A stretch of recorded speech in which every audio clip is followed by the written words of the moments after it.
Hi, how's it going?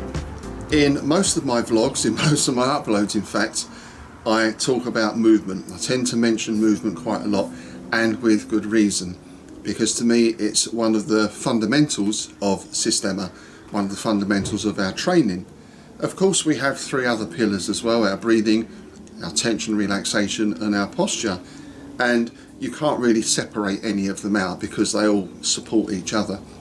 But I feel that movement is the key to so many things, and movement tends to encompass all of those others as well, because we can breathe standing still, we can be tense and relaxed standing still, and of course we can check our posture standing still. But it's when we start moving that we tend to begin combining these together, particularly at first. I think it's very easy when you start something like the system, because we don't have this formalised approach of stand like this, do this movement, do that movement. It's very easy to get a little bit lost in what you're doing sometimes. So for example, if you think, right, the teacher said I've got to keep good posture, then there's my good posture. But of course this is just locked in place. Or it might be that people think about their breathing and they over focus on it a little bit, and then that tends to bring a little bit of tension perhaps into the system, particularly if we're working breath holds, or you think I've got to take a certain amount of breaths in a certain time. It can bring a bit of tension. And when I say tension, movement and all the rest of it, I'm not just talking on a physical level. Of course I'm talking about our nervous system, our psychological, emotional level and everything else as well. So what I find is if you get people to move, it tends to resolve most of those issues. Of course, how we move and the quality of our movement is a thing as well, but initially we need to get people moving. So where you see someone, for instance, who might be stood like that, rigidly to attention, thinking, yeah, my posture's great, look, I've got a straight spine, everything's level, this is great. Just ask them to walk around a little bit, and you can't really maintain all this tension and walk, at least not walk normally. You have to let that go. Same with the breathing. If people are struggling with the breathing, just get them to walk around. There's no special walking or anything at this stage. Of course we can do we can go full ministry of silly walks with different ways of moving, but initially just getting people to walk around the training area with a little bit of breathing is an excellent exercise. And of course we can add in our ladder breaths and everything else, breath holds and all the rest to that as well. But the key point is people are moving. And I tend to find even when I'm standing still, I'm moving. Of course we're moving all the time, right, externally and internally. We're fighting gravity all the time, so the body is always correcting itself minutely. You can't really see it, but the stabilizer muscles are working all the time. And internally the blood is circulating, I hope. The breath is circulating, the nervous system is firing stuff off, our eyes are moving. So we're never really truly still at any time. Even when we're asleep, there's still that movement going on.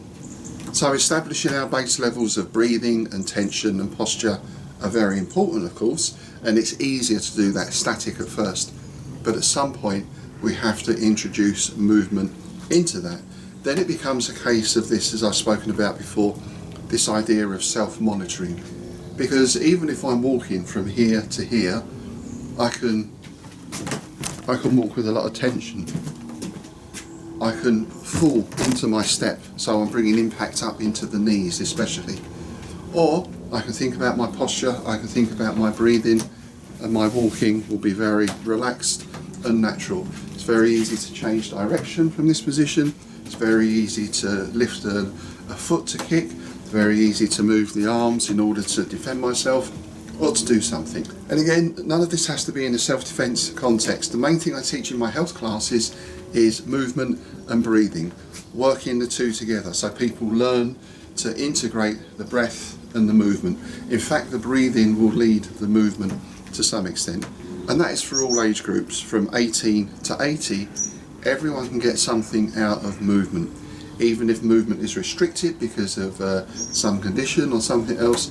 Even if people can walk a little, and start getting that feeling of integration again, then that's got to be good for health. Because when we get something, say I've got a bad shoulder, that area tends to become isolated, and if this becomes isolated, then so does this. If it's painful to do this kind of movement, I stop using that hand, and so that atrophy, if you like, kind of spreads from one part of the body. It will affect all the way down the arm, and if you're not careful, after a while, you know, you're walking around like this. So even if I can't move this part, if it's painful, I can at least do something with the hands, with the fingers, hopefully. So by exploring movement in this way, you learn to adapt as well to your own particular situation and condition. And as I already mentioned, don't think of this purely as a physical activity, because it's very important that our mind is moving as well. Now, of course, we can exercise the mind without moving the body. We can sit down, read a book, write something, do a crossword or a puzzle or so on. Or we can involve the mind in, I don't really like the term mindful movement too much, but you know, it does the job. If you really want to experience a sort of mindful movement, then do your walking with a book or something else on your head. This morning's Zoom session, we had everyone balance a stick on their head. They did very well. So you balance whatever object here and you just walk, and you find your mind has to be focused on what you're doing. So this is exercising the body and the mind working together, because if my mind is all over, that will manifest itself in the body in some way. So there's loads of examples of that in Systema, of course, and we've got a whole range of movement exercises that will relate to health, that will relate to self-defense, that will relate to combat, that will relate to just moving around in everyday life. It's very easy at the moment, I think, with the way things are, certainly here, to sit in your armchair, just watch whatever you want. You know, I've got 10 streaming services. I can pick up my phone and I can order my food and everything else. I don't really have to get out of the armchair, say for a couple of bodily functions. I could pretty much exist in that state. I don't even need to cook, I can order a takeaway, all right? But this is becoming very passive. You're just sort of soaking in whatever is coming at you. Much better, if you can as well, is to get up, move about, go outside, work on something, create something, fix something, you know. Be actively involved in your mind and your body. So let's look at applying that in a confrontational context, because that's one of the things we do here. And it's not uncommon to see people trying to do something to someone else, particularly if they've got a sort of technique-based approach. You know, someone grabs and I'm going to do this, I'm going to do this, I'm going to do this, and then I'm going to move the person. Well, that's okay, but what I want you to think about is, rather than putting your attention on the other person and trying to move them, instead think about moving yourself. I'll show you what I mean. If we work just against a sort of standard grab at first, just a basic grab to keep things simple. So if Matt grabs me and I can think, right, I can grab him here, maybe I can come across, get a hook under the arm here, and then look, I can pull that down and move him. I can pull that down and move him. So this is me trying to do something to him, I'm trying to move him. Instead, if we come to that same position, even if I do that same technique, now, rather than thinking about moving him, I move myself, right? This is basic stuff, you know, it's standard stuff. What I'm trying to avoid is locking in, and now I'm sort of fighting him. I almost ignore what he's doing to some extent, and I just think about, how do I move myself? And in moving myself, I can very easily move him. Now, that might be a big movement, so using footwork. For example, here, even if it's clamped on tight, bring it tight as you can, tight as you can, tight as you can, then look, I can just quite easily walk with him anyway. If I want to do something to get rid of him or to do something to him, then the movement will be quite small. So that movement now is not so much an outward movement, but I learn how to move within this space, which again comes back to all our exercises we do. So as soon as, I mean really, no one should be getting this close to grab you, right? But you know, as soon as he grabs here, see, I know I've got that space because my shoulders have got a certain amount of mobility, and that can then come down into the arms, and I can very easily move it. So that's the first thing. So it's important to understand why things work and how things work as well. That's a topic I'm going to go into next month on the next vlog.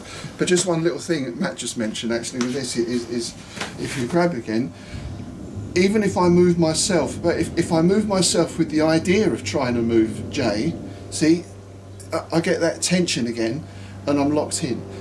If I move myself without really thinking about him, then this works.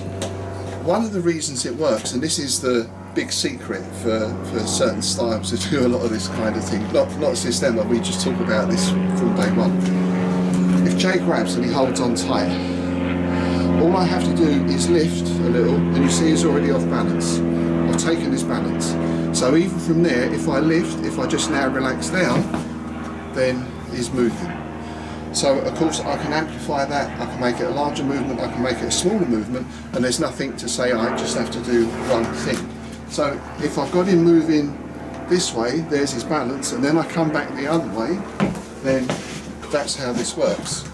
Because it's very difficult even for a strong person, like super strong. Try and move him. Nothing. My arms are pinned. Very easy, and this is where people have problems because it looks so easy, and Jay's obviously just playing along. I'm faking it. Money, please. But feeling is believing, right? Have your partner grab. Now you can go right full one from the start or whatever, and just start seeing what mobility you've got in the shoulders. Get that working. Add in a little step. You're going to move in. And of course from this position, this is where I can start working into my strikes or into my manipulations and everything else. Because again, my power comes from my movement. So we know we can hit from here, right? I don't need a big sort of wind up to hit because I've got this internal movement going on and that connection. It doesn't matter. Here I can hit in close without any stance or anything else, okay? So that's all basically down to your movement. Now, where things get a bit chicken and egg is who moves who, right? That's the title of this, who moves who. Am I moving him or is he moving me? Because if he doesn't do anything, I don't necessarily move. My movement is only in response to what he's doing. So you might say, I'm moving because of him. And there what you think about is joining our movement together. If Jay comes in, right, there's his movement, I'm doing a sort of separate movement, I can kind of stop him and then I'll push him out. It's kind of okay, it's better than just having him grab. But if you go, okay, now I join with this movement, and suddenly it becomes very easy again. So the difficulty is in training, we think of separating things out for ease of learning.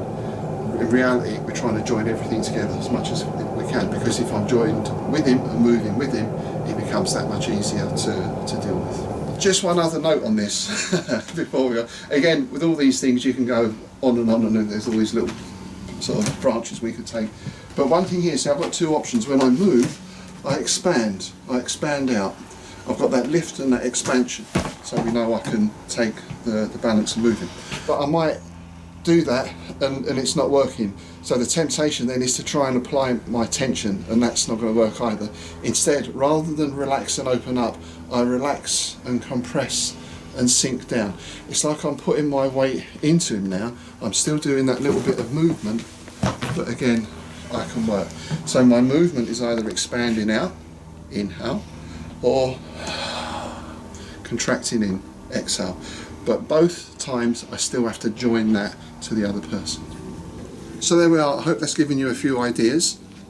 If you are an instructor and you find people are getting a little bit stuck in positions, whether that's just in exercise or whether that's in your application work, always get them to move. That might be footwork, that might be shifting the weight, it might be using the shoulders in some way, but always try to get people to move.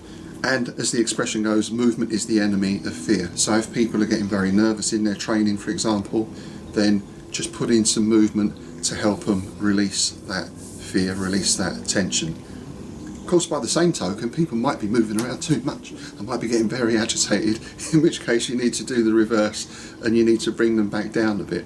So that's always a balancing act that you're going to have when you're teaching.